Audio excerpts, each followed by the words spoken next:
Romanos, capítulo 12. Nós temos estudado a doutrina do Espírito Santo, temos nesses últimos meses estudado cada dom que o Espírito libera sobre a igreja, um a um, e um de cada vez, estamos conhecendo cada um deles. Eu imagino que alguns de vocês estão descobrindo dons ou dom que há em si, não é? E é bom que isso aconteça para que se torne mais útil ao reino de Deus. Nós estamos em Romanos 12, no versículo 8, onde Paulo diz que existe o dom da exortação, o que exorta deve usar esse dom em exortar. Existe o dom de repartir ou de contribuir, onde a Bíblia diz que nós devemos fazê-lo com liberalidade. Existe o dom de presidência ou de governo, e a Bíblia diz, e nós estudamos isso na quarta-feira passada, quem preside, quem governa, deve fazê-lo com zelo. E hoje nós vamos terminar esse versículo falando sobre o último dom, que é o que usa o dom de... Qual é o dom que está aí, irmão? Como é o nome do dom, amado? Qual é o dom que está escrito aí na sua Bíblia, amado? Qual mesmo? Misericórdia. Quem usa de misericórdia deve fazer como? Com alegria. Então qual é o nome do dom mesmo, hein? Misericórdia, né? Esse é um dom. O que é o dom de misericórdia? O que é o dom de misericórdia? Eu resumiria dizendo que é a capacitação divina para ajudar. Porque a palavra misericórdia é a palavra grega eleon. E é também a palavra latina mercês, ou mercedes, que traduzido tanto uma como outra é compaixão, ter compaixão.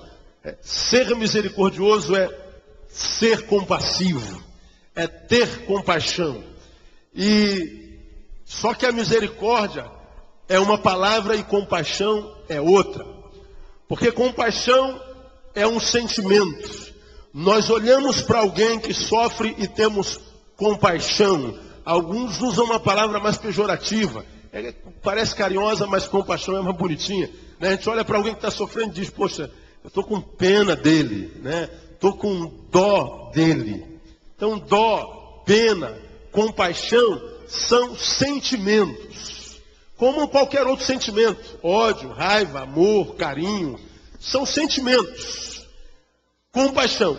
Só que misericórdia é mais do que um sentimento em si. Compaixão é a capacidade de ser movido por essa compaixão que se sente a ajudar. Então a misericórdia, diferente de compaixão, palavra que a traduz, é o sentimento em ação. Compaixão, todo ser humano, por alguma coisa tem. Tem gente que não tem pena de gente, mas, por exemplo, tem pena de bicho. Não é? Tem gente que não tem pena de bicho, passa na rua, chuta o cachorro, chuta o gato. E tem pena de gente. Ou tem gente que não tem pena de gente, não tem compaixão por gente, nem tem compaixão por animais, por exemplo, mas tem uma compaixão pelo carro dele tremendo. Né? Quando está dirigindo, passa dentro do buraco, chega a ver o coração do cabra, né? Na escada ele tem um infarto. Ai, meu carrinho, meu Deus do céu, tem misericórdia, Deus. Guarda meu carrinho, alisa essas estradas para eu passar em paz. Amo tanto esse carro, né? E o cara entra em depressão por causa do carro, ele tem pena do carro. Compaixão, compaixão e compaixão. Compaixão é só um sentimento. Quem tem o dom da misericórdia tem uma misericórdia que é produto, é filha, fruto do Espírito Santo, que vem com essa capacidade de sentir o que qualquer ser humano é capaz de sentir, só que quem tem um dom tem uma diferença cabal. Ele tem a mesma capacidade de sentir o que qualquer outro ser humano tem de sentir, só que ele é incapaz de sentir sem fazer alguma coisa. Esse é o misericordioso. O misericordioso, ele vê um semelhante sofredor sofrendo. E ele, quando vê o sofrimento do outro, ele sofre um sentimento empático. ele sente a mesma coisa, e ele não consegue passar desapercebido, como quem olha o necessitado e diz, coitadinho, estou sentindo tanta peninha dele, meu Deus, não teve oportunidade na vida, e ele passa, movido pela pena, mas deixa o miserável lá. Esse pode ser alguém que tem compaixão, tem a pena, mas o misericordioso, o que tem o dom da misericórdia, impossível. O que tem dom da misericórdia, ele tem essa capacidade, e isso é divino, irmão, isso é de Deus, de ajudar de maneira prática. Ele não consegue ficar na teoria, no sentir abstrato. Quem tem o dom da misericórdia, ele se condói mesmo pela dor do que sente dor, e ele não se satisfaz em sentir só dor, ele quer compartilhar com o outro o que tem para ajudar a amenizar a dor ou para acabar com a dor. Então, sentir a compaixão, todos nós sentimos por alguma coisa, irmão. De qualquer jeito. Tem gente que não dorme porque viu uma cena de sofrimento. Né? Uma vez eu atendi uma pessoa que viu um ladrão no centro da cidade ser preso. Ele roubou o carro de uma pessoa, aí entrou numa rua, a rua estava engarrafada, e um bando de gente correu atrás dele, viu que o carro parou. Ele desceu do carro para tentar fugir, mas pegaram o cabra. O que fizeram com ele? É beijo daqui, beijo dali, abraço daqui. Mas diz que arrebentaram, lincharam o cara e ele ficou sangue puro. E aquela irmã, vendo aquela cena do bandido sendo estraçalhado, e ela não conseguiu ficar olhando, ela foi contra a multidão. Gente, para com isso, para com isso. Ganhou um sulavanco, foi jogada lá longe. E ela tem aquela imagem dentro em si há meses. Ela dorme e vê o pobre coitado do ladrão lá, todo ensanguentado. A compaixão que ela sentiu por aquele homem, independente do que ele seja. E o fato de não ter podido fazer nada, não a deixa em paz. Pastor, como é que eu venço isso? Eu falei do dom da misericórdia para ele. Isso é um dom que a senhora tem. Isso não é fraqueza, isso não é pecado. Isso não é defeito. Isso é virtude. A senhora está conseguindo amar a quem quase todos os homens odeiam. A senhora está conseguindo remar contra a maré, porque quem tem o dom da misericórdia é assim. Ele não consegue sentir raiva, por exemplo, não consegue guardar raiva. Ele pode se irar, mas a ira não vira a noite com ele. Acaba quando o sol se põe, como diz a palavra. Irai-vos, mas não pequeis, não se ponha o sol sobre a vossa ira. Você pode ficar um dia inteiro irado, mas não dorme com ira. Vai resolver o teu problema com aquele que provocou a ira, mas não durma irado. Não se ponha o sol sobre a ira. Não empreste o teu coração como ninho para a ira, porque a ira vai gostar desse lugar e se perpetua ali. Isso é o que acontece na nossa geração, a geração cheia de ódio por causa disso. A gente morre, a gente dorme, aliás, sem resolver os problemas. Nós dormimos irados e a ira vai encontrando pouso, vai encontrando ninho. Daqui a pouco ela diz, estou em casa. E depois, para tirá-la dali, meu amigo, só com muita graça de Deus, só com muito mover espiritual, porque a ira toma o lugar do coração, diz, esse coração é meu e eu cheguei primeiro, ninguém me tira daqui. E tirar ódio, curar ódio, liberar perdão, isso é muito difícil, porque a gente dorme com ele, e ele vai arrumando a cama do coração toma a forma do corpo da ira, e aí quando a ira bate ali, dá certinho. A cama está preparada para ele, está dando para entender, não dá? O misericordioso, dificilmente consegue sentir raiva de alguém. Quantos conhecem alguém assim, que tem um coração que não cabe dentro dele, irmão? Você sabe que tem o dom da misericórdia. Quem conhece alguém assim, no seu relacionamento? Levante a mão bem alta aí. A maioria de nós conhece, né? Então você, essa pessoa ela é boa demais. Ela é, meu Deus do céu, essa mulher não existe. Esse homem não existe. Chega a ser bobo de bom, não é assim que a pessoa fica? Chega a ser, deixa de ser otário, fulano. Deixa de ser bobo, rapaz. Nego só te arrebenta de você, tal. A gente chama de bobo, porque são pessoas raras. Não consegue odiar. Coração arranca a roupa do corpo para dar para alguém que está sentindo frio. Assim é o misericordioso. Ele tem esse dom maravilhoso e raro. Então, as pessoas que têm esse dom têm algumas características. Eu vou passar para vocês. Primeiro, concentram-se no alívio das causas de dor ou do sofrimento. Quando nós não temos o dom de misericórdia, nós encontramos alguém que está sofrendo assim inexplicavelmente, nós somos até muitas vezes tentados a ajudar solidariamente. E ajudamos. Não precisa ter o dom da misericórdia para ajudar, a gente ajuda solidariamente. Mas quando a gente não tem um dom da misericórdia, a gente vê uma pessoa passando assim pelo que está passando e fala assim, cara, alguma coisa essa pessoa fez para estar passando por isso. A gente está aqui ajudando, é um ser humano, é um semelhante, precisa de ajuda, mas porque nós não temos o dom da misericórdia, nós estamos aqui diagnosticando a causa da dor.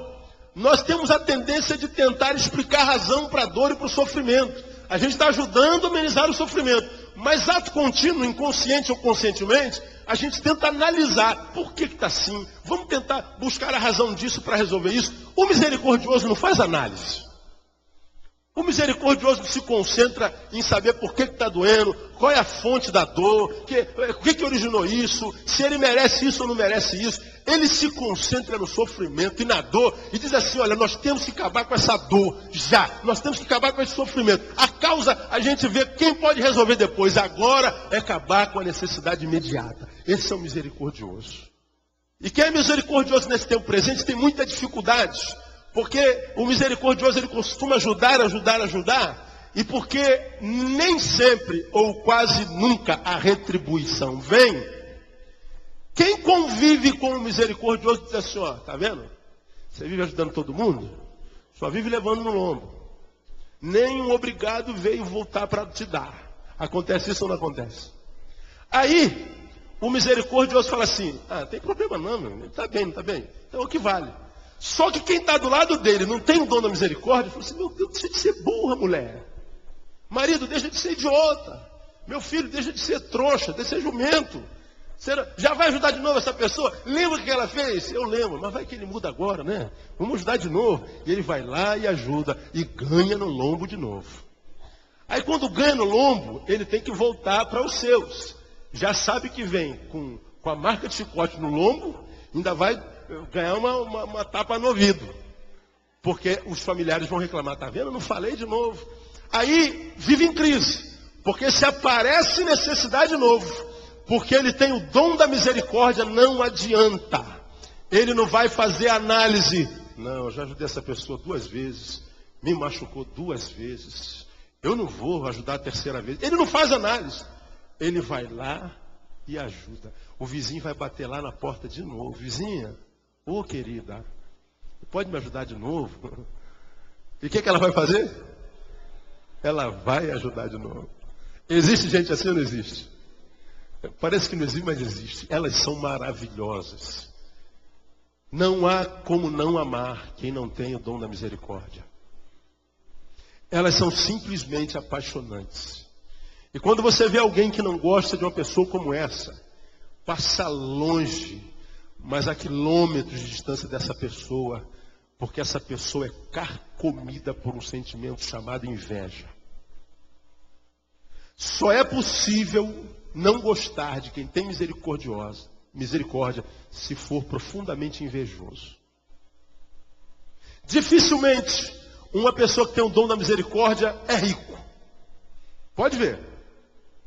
Acontece lá na classe A, existir pessoas misericordiosas. Mas 99% dos casos, essas pessoas são sempre pessoas simples. Pessoas que são completamente desapegadas de tudo. E dá tudo que pedir. Por causa do dom. É tremendo. Concentram-se no alívio das causas de dor ou do sofrimento. Segundo, suprem as carências dos desamparados e solitários. Expressam amor, graça e dignidade àqueles que enfrentam dificuldade e crise. Pode ver alguém em crise, e esse que está em crise porque plantou. Todo mundo o abandonou. Todos o abandonaram. Mas essa pessoa, ela vai virar as costas para todo mundo. E vai ficar com aquela pessoa, ainda que mérito não tenha. Isso se chama misericórdia. Isso é tremendo. Características dessas pessoas mais comuns: empatia, cuidado, sensível, sensibilidade e bondade. São pessoas extremamente frágeis. A pessoa misericordiosa, de repente você está aqui e tem o dom da misericórdia, se identifica assim: pô, pastor, eu sofro com esse negócio. Porque você é muito sensível, você se machuca fácil. Uma palavrinha só é capaz de ferir a tua alma no cerne, no mais profundo. Mas você tem uma vantagem. Aquela palavra pode ter te machucado, mas você não consegue reagir àquela palavra com ódio.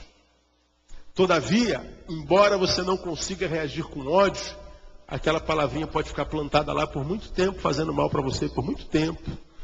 Como quem caminha com uma pedrinha dentro do sapato e está andando daqui para o centro da cidade a pé. Uma pedrinha vai fazer com que teu pé chegue lá no centro da cidade acabado, arrebentado. Aí, você que tem o dom da misericórdia, tem que pedir a Deus muito discernimento e sabedoria, porque você não sabe reagir para se defender. Você tem que pedir a Deus sabedoria para te ajudar a tratar do seu coraçãozinho. Porque o misericordioso dificilmente pede ajuda para si.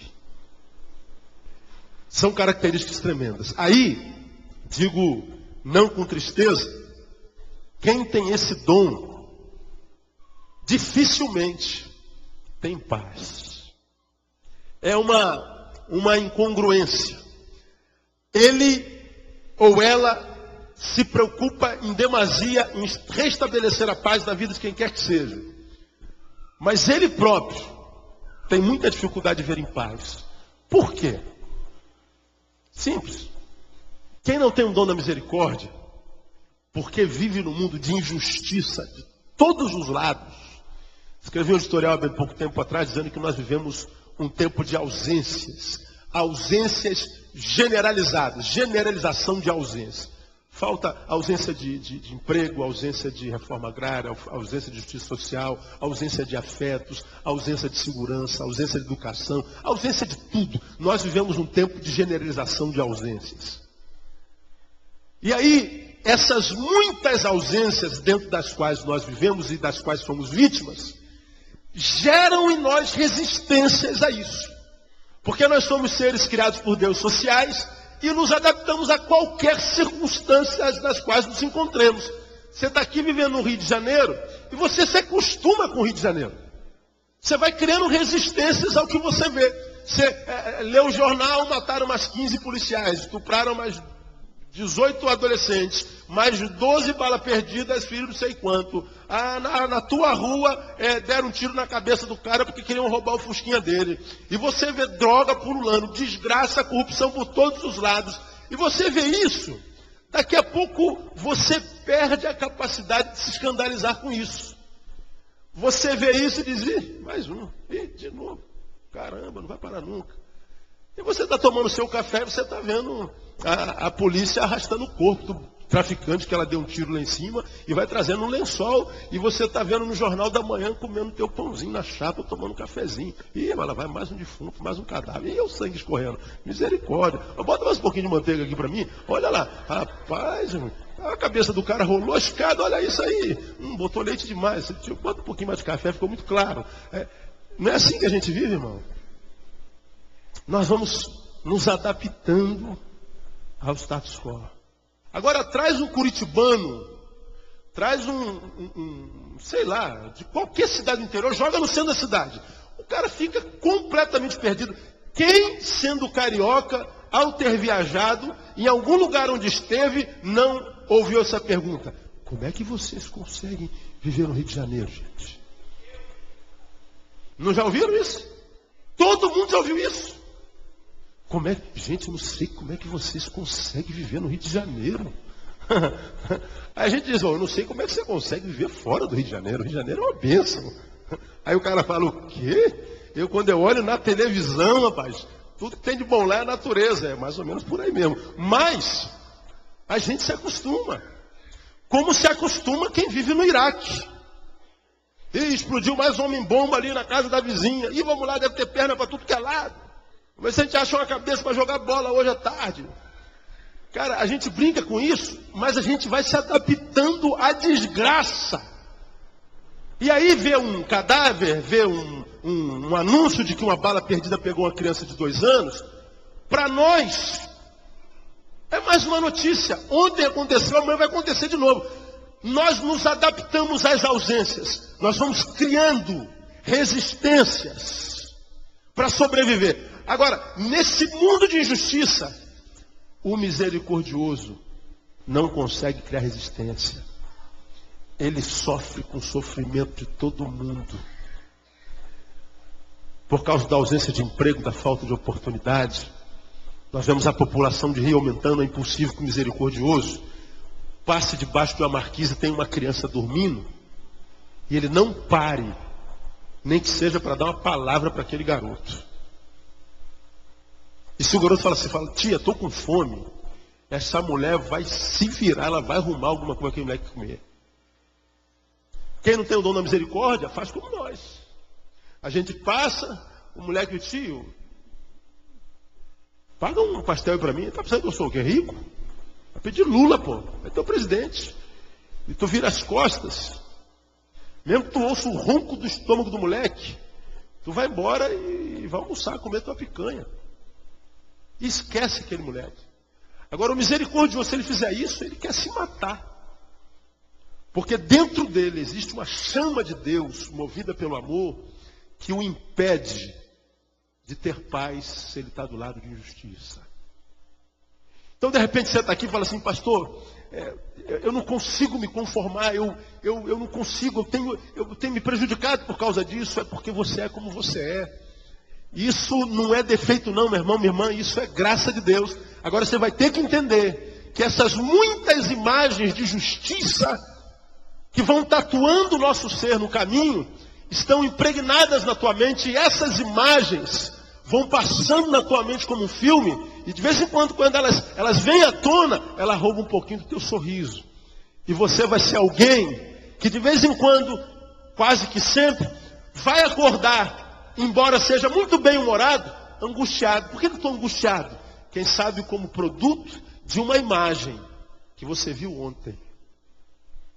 Quem sabe como produto de uma imagem que você viu na semana passada, que é produto da injustiça social e que você não pode fazer nada, mas que está reverberando em você agora. É um efeito retardado. O misericordioso, ele sofre. Todavia, irmão, os misericordiosos, dentre todos os dons, são os únicos citados nas bem-aventuranças. Bem-aventurados os misericordiosos, porque eles alcançarão misericórdia. Aos olhos de Deus, o misericordioso tem eu não diria um privilégio, mas eu acho que o misericordioso, ele conta com a simpatia de Deus muito especial, porque esse dom reflete a imagem do cidadão do reino como quase nenhum outro. Misericórdia não dá ibope, misericórdia não traz riqueza, misericórdia não traz admiração, misericórdia, ninguém pede esse dom, faz de mim misericordioso, Deus, para eu dividir o casaco que eu tenho. Ó Deus, eu tenho 2 pares de tênis, estou doido para dar um, mas não consigo, me dá misericórdia para dar o par de tênis que eu tenho. Ninguém diz, me dá misericórdia, Deus, para eu passar na rua, ver um mendigo, levar para casa, dar banho nele, beijar ele, ajudar a tirar o documento. Tem gente que é assim. Ninguém pede o dom da misericórdia. Todo mundo pede o batismo com o Espírito Santo para falar e línguas. Porque falar em línguas a gente fala com Deus. Deus não tem necessidade, ele vai falar assim, pô moço, eu pago um PF aí para mim. Falar a língua dos homens, dos anjos é fácil. Falar a língua dos homens é mais difícil. E os misericordiosos, eles sabem falar a língua de todos os necessitados. Os misericórdios são lindos. Os misericordiosos são lindos. Agora, percebam comigo. O dom da misericórdia, ele só tem utilidade na terra porque existe uma classe de pessoas. Que classe de pessoas é essa? Qual é? Necessitados. Existem os pobres. Se não houvesse necessitado, onde o exercício da misericórdia. Os misericordiosos só têm função e só têm esse dom por causa da existência da necessidade, por causa da existência da pobreza, ou dos pobres, ou dos que sofrem. Agora, respondam para si ou para mim. Deus, quando libera sobre a sua igreja um dom chamado de misericórdia, Ele libera esse dom sobre a igreja, esperando, portanto, que a igreja trabalhe com quem? Com quem, irmãos? Digam. Com os necessitados. Trabalhar com necessitados, trabalhar com pobre, justiça social, tem tudo a ver com a mensagem do reino de Deus. E é exatamente por isso que Deus libera sobre a igreja o dom da misericórdia. E eu queria aqui rapidinho, irmãos, fazer algumas considerações sobre os necessitados, sobre os pobres, uma vez que a igreja evangélica no Brasil não prega mais sobre pobreza, e quando fala sobre pobreza, fala como sendo castigo de Deus.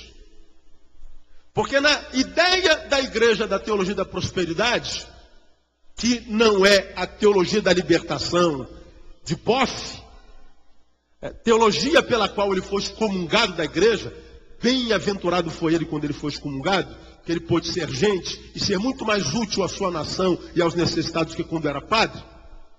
A teologia da liberdade, ela pecou no histórico brasileiro porque ela só se voltou aos pobres como que só os pobres tivessem direito ao reino de Deus. Foi nisso que ela faliu. Mas se a sua teologia não fosse, aspas, similar à teologia dos ricos, que acham que são os únicos que têm direito ao reino e ao melhor dessa terra, por isso se tornam egoístas, sou rico porque eu sou abençoado, exclui os pobres. Por outro lado, a teologia da libertação fez a mesma coisa, exclui os ricos. É uma teologia excludente, portanto. Se ela não fosse uma teologia excludente, ela teria prosperado no Brasil. E eu acho que teria alcançado até a igreja evangélica, e parte dessa teologia alcançou ramificações da igreja evangélica, sim. Alcançou, sim. Agora, quando a Bíblia fala de necessitados e pobres, não está dizendo que só os pobres têm direito ao céu, mas diz que eles têm um lugar muito especial no reino de Deus. Eu queria mostrar para vocês alguns versículos aqui que eu julgo importantes. Vamos começar por Deuteronômio capítulo 15.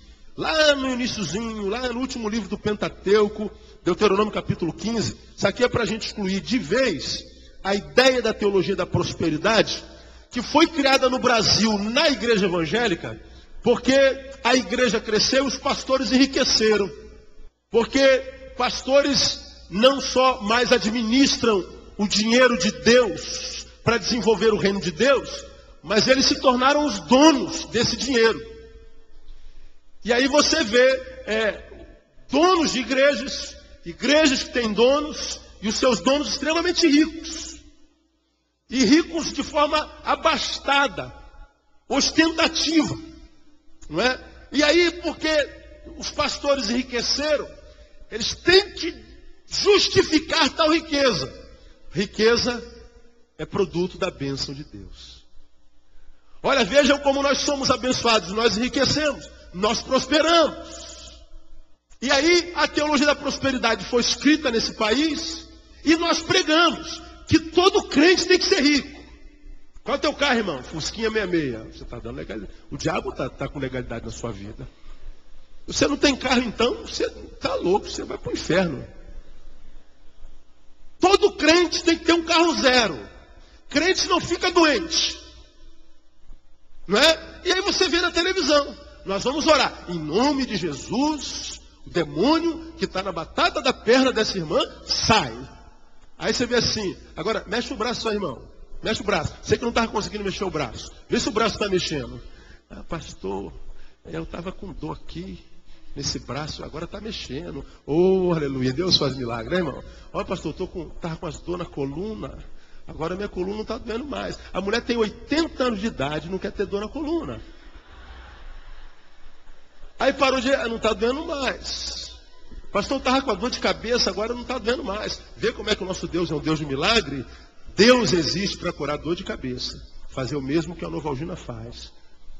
Deus existe para curar dores musculares, o mesmo que o Dorflex faz. Isso é a teologia da diminuição de Deus. Isso é chamar Deus de um deusinho idiota. Achar que Deus veio para curar o meu calo, para tirar o demônio que está agarrado na minha panturrilha. Pastor, o senhor está criticando? Não, eu estou constatando. Cada um ouve a teologia do Deus que quiser. E eu não quero saber dessa teologia. Eu creio num Deus que é grande, e que é portentoso, e que faz por nós o que nós não podemos fazer, e que nos colocou no mundo não como retardados, mas como alguém que tem razão para transformar a sua vida numa vida decente, numa vida que possa ser saudável e que vale a pena. Aí nós vemos por aí essas teologias da diminuição de Deus. Teologias que diz que crente não pode ficar doente. Se você está com gripe, isso é diabo. Se teu cabelo está caindo, ó calvo, é porque você está em pecado. No céu não tem carecas, viu, Fabiano? Hoje nós temos campanhas para repreender o demônio da gordura. Diga aí, irmã, me dá o endereço aí, pastor, pelo amor de Deus, vamos lá nessa campanha aí, porque tem uma gordura aqui que não sai de jeito nenhum. Já fiz dieta da lua, né, do espaço sideral, já tomei Herbalife, já tomei até ácido sulfúrico. A gordura não sai, essa miserável. É isso, vai lá na campanha, vai lá. Irmãos, nós temos em Goiânia cachaça ungida. Seu marido bebe, nós temos uma cachaça que nós ungimos. Seu marido vai beber e vai perder o gosto da cachaça. Agora, Deus está nesse negócio, irmão. Por que que o povo engole? Porque o povo não conhece a Deus e tem medo de questionar. O povo tem medo de pensar, e pensar errado e se responder pelos seus atos. Só que a omissão também traz consequências. Isso é diminuição. Crente é gente como qualquer gente, como qualquer um. A diferença está no destino eterno. A diferença está na valoração da vida terrestre.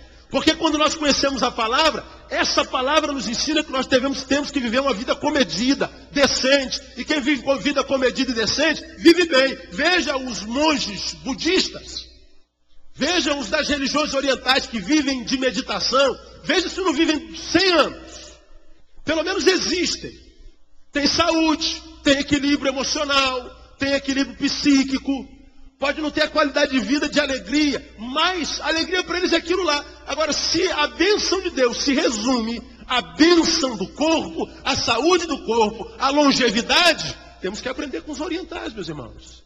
Porque eles vivem muito mais do que a gente.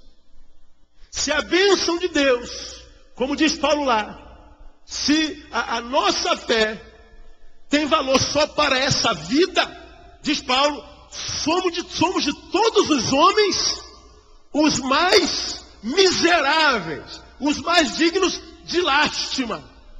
Então por que apareceu a teologia da prosperidade? Para justificar as riquezas dos que enriqueceram às custas do povo de Deus. Meus amigos, pastores, me ouçam. Aí nós temos que pregar que você também tem que enriquecer. Aí, quando você só anda de ônibus, diz assim, ó, Deus não me abençoa. Eu não sou um homem abençoado porque eu estou andando de ônibus. Você não é um abençoado, está pagando aluguel. E entristece o coração de Deus. Porque você está pagando aluguel, porque pode pagar um aluguel. Você não está debaixo da ponte, você é um abençoado. Você não tem teu carro, mas você tem um par de pernas saudáveis com os quais você anda. E esse ônibus dentro do qual você está dentro te leva de casa ao trabalho. Há muitos anos é desse trabalho que você conseguiu criar os teus filhos. Você é abençoado. Só não é grato. Você não conhece gratidão.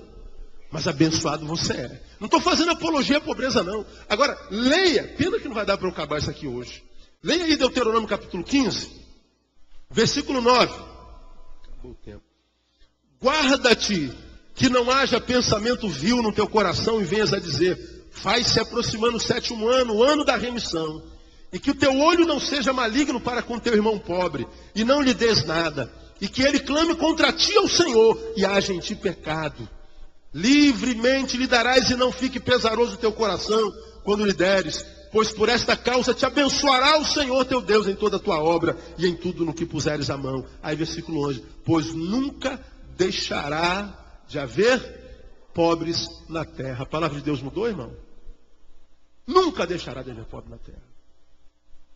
Aí a gente acrescenta, não, pobre na terra, na igreja não, na igreja todo mundo rico. Aonde? Qual a igreja? Imagina o pastor mais rico desse planeta. Quem é ele? Não sei. Vai na igreja dele. Vê se só tem rico. Aonde é que só tem rico? Em que lugar do mundo? Nem na Suíça. Nem na Finlândia, a primeira qualidade de vida do planeta. Porque a Bíblia está dizendo que sempre haverá pobre na terra. Ser pobre não é pecado. Ser pobre não é pecado. O pecado é ser pobre não grato. A miséria pode ser fruto do pecado. Ser pobre não. Quem aqui é rico? Quem é que tem aí R$1 milhão para doar para alguém agora? Quem é rico? Ninguém. Aí, quando a gente fala do dom da misericórdia, a gente está falando que esse dom só foi dado porque Deus quer que nós tenhamos contato com o necessitado. Porque quem quer encontrar a Deus, pasme no que eu vou lhe falar.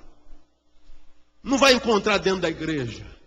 Porque a adoração que geralmente prestamos a Deus aqui, essa adoração etérea, essa adoração do ar, essa adoração sobrenatural, essa adoração epidérmica, sensitiva, que eu amo sentir a presença de Deus, me arrepiar, dançar na presença dele, pular, amo sentir isso.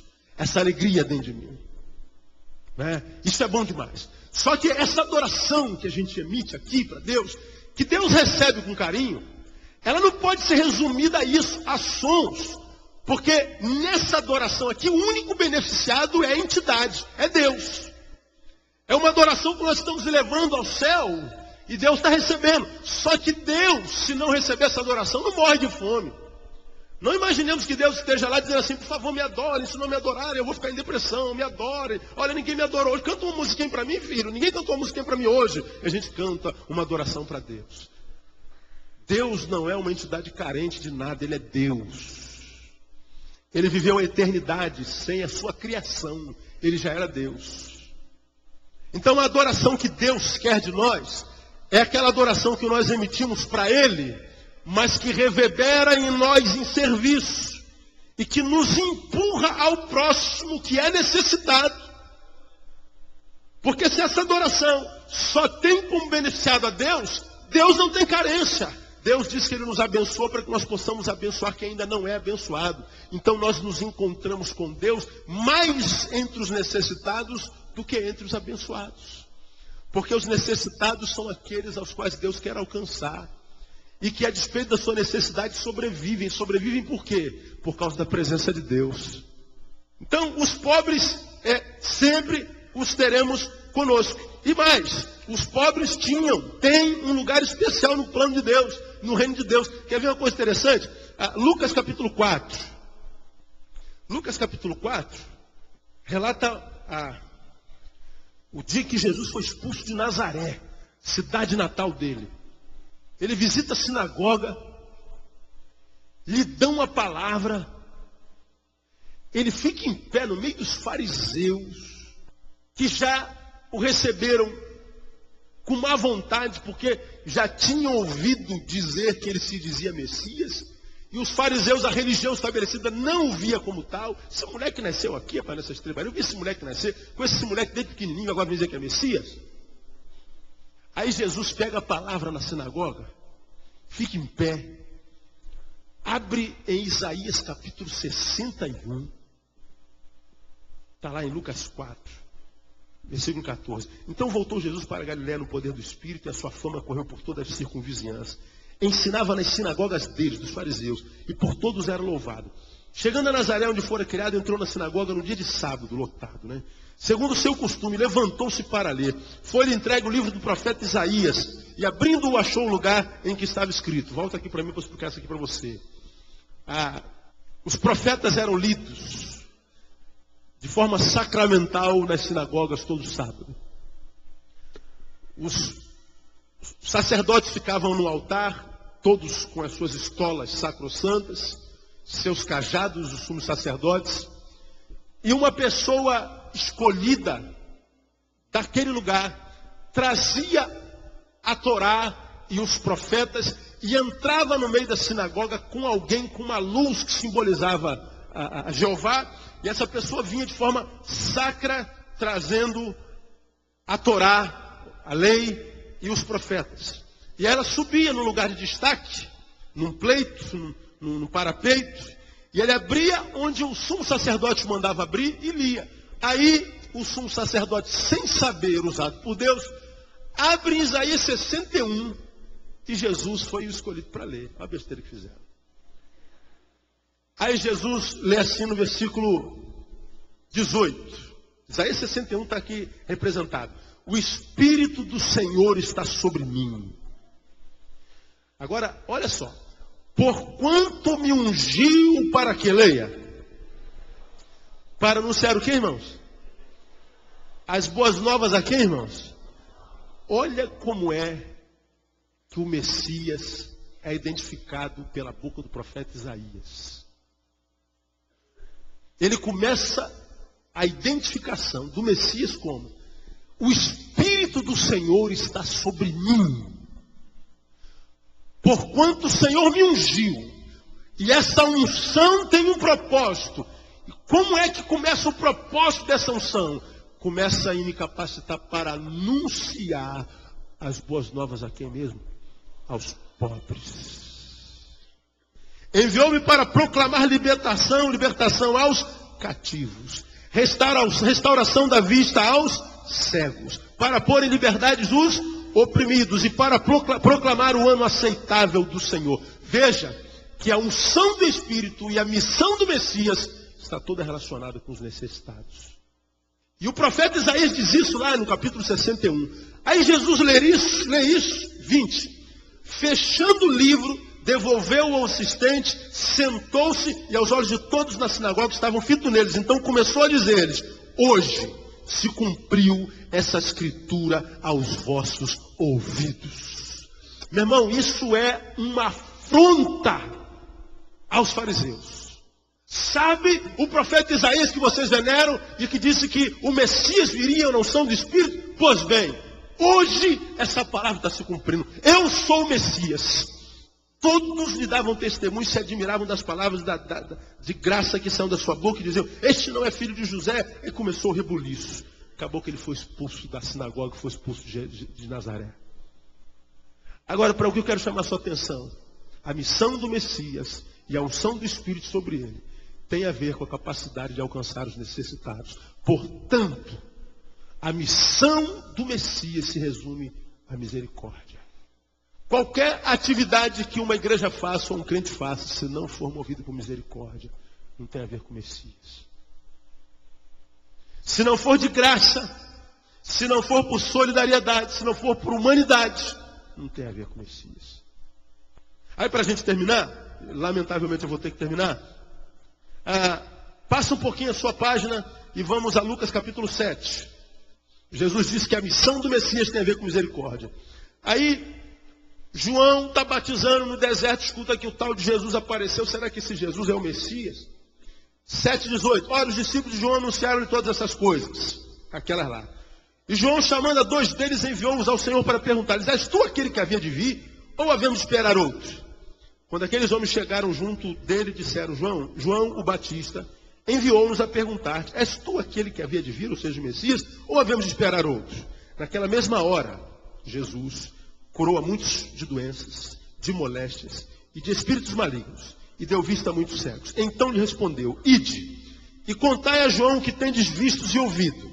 Os cegos veem, os coxos andam, os leprosos são purificados, os surdos ouvem, os mortos são ressuscitados e, leia, aos pobres é anunciado o Evangelho. Ele diz: para selar, os pobres estão tendo prioridade. Porque no reino dos homens os pobres não têm prioridade. Os pobres simplesmente não têm. No reino, eles têm prioridade. Jesus está dizendo, olha, o lugar de me encontrar é no meio dos necessitados. Porque no meio dos necessitados você vai ser movido a suprir tais necessidades. E nesse mover é que eu me manifesto capacitando para ser bênção. Então o reino de Deus não se manifesta ou a bênção dele se estabelece quando eu recebo alguma coisa. A bênção de Deus se estabelece quando eu tenho a capacidade de compartilhar alguma coisa. Uma igreja não é abençoada quando ela junta 20 mil pessoas materialistas esperando ter ou receber ou angariar alguma coisa de Deus. Uma igreja é abençoada quando ela consegue levantar nem que seja 2 do meio daquela multidão para ir e compartilhar o que recebeu aqui dentro. O tamanho de uma igreja não é da multidão que ela consegue juntar. A igreja é do tamanho da multidão que ela consegue servir. Tem 2.000 pessoas aqui. Quantas pessoas a gente serve? A gente serve 10. Então nossa igreja tem 10 pessoas. O resto é assistente, é consumidor.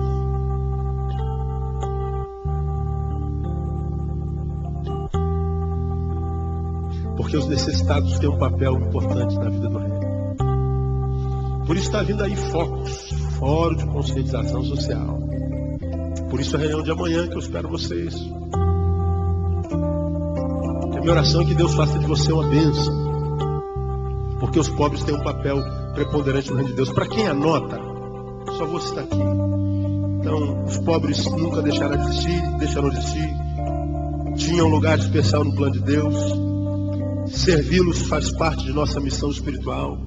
Veja lá Isaías 58, versículo 7. Faz parte de nossa missão espiritual. 4. Ignorá-los traz maldição. Por que Sodoma e Gomorra foram destruídas? Quem se lembra? Isso aqui virou Sodoma e Gomorra. O que tinha em Sodoma e Gomorra? Pecado. Que tipo de pecado? Em que área? Pecado sexual. Não é como a gente conhece Sodoma e Gomorra? Deus mandou anjos. E eles eram tão formosos. E visitaram uma família de Deus lá dentro daquela cidade. E os anjos eram tão formosos que homens foram à casa daquela família que os receberam para violentá-los. Para terem relações sexuais com os anjos. A Bíblia chama de sodomia. Esse texto veio de Sodoma. E a cidade foi destruída em enxofre. E todos nós achamos que Sodoma e Gomorra foram destruídas por causa da sua sexualidade. Não foi. Ezequiel nos diz por que Sodoma e Gomorra foram destruídas. Porque o pecado da sexualidade no Rio de Janeiro, no Brasil, infinitamente. Sodoma e Gomorra seria a cidade santa hoje, irmão. Olha, tem uma campanha na cidade santa, na cidade de Deus. Onde é? Sodoma e Gomorra. Agora, anota aí, Ezequiel 16:49. Eis que esta foi a iniquidade de Sodoma, tua irmã Gomorra. Soberba, fartura de pão, e próspera ociosidade teve ela e suas filhas, mas nunca fortaleceu a mão do pobre e do necessitado. Esta foi a iniquidade de Sodoma, tua irmã. Soberba, fartura de pão, e próspera ociosidade teve ela e suas irmãs, mas nunca fortaleceu a mão do pobre e do necessitado. Esse foi o pecado de Sodoma e Gomorra. Se você não vive para compartilhar, se você não existe para alcançar o mais necessitado, você não serve para viver. Se você não vive para servir, não serve para viver.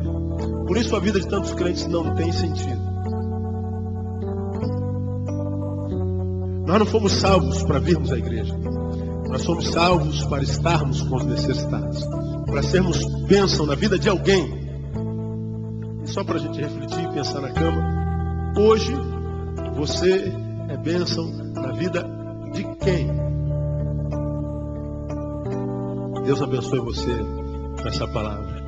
Isso é o dom da misericórdia. Você que tem o dom da misericórdia, amado. Oh, Deus abençoe você. Você tem um lugar muito especial no reino de Deus, porque a misericórdia é a marca do reino de Deus. Nunca o juízo, nunca apontar dedo, nunca a disciplina, nunca a vergonha pública, mas a misericórdia. Isso é a marca do reino de Deus. Deus abençoe você no nome de Jesus. Vamos ter fé.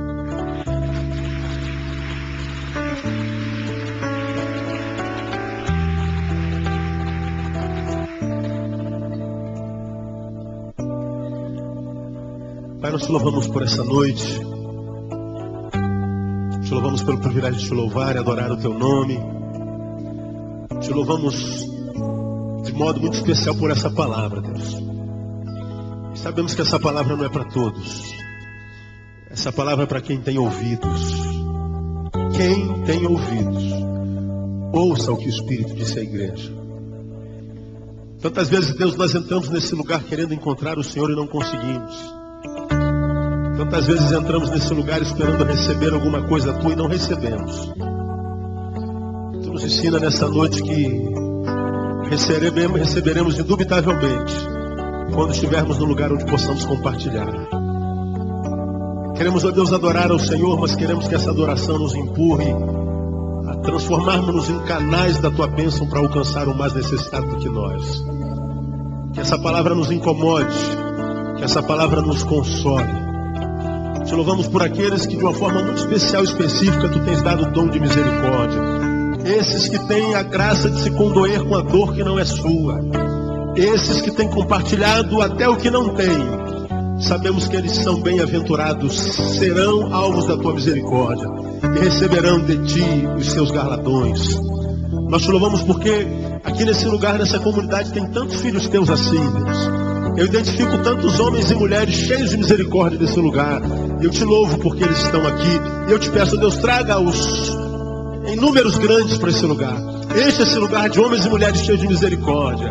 Enche esse lugar, ó Deus, de pessoas que tenham compaixão, que estendam a mão, que mais do que apontar o erro, querem ajudar ao erro fenecer.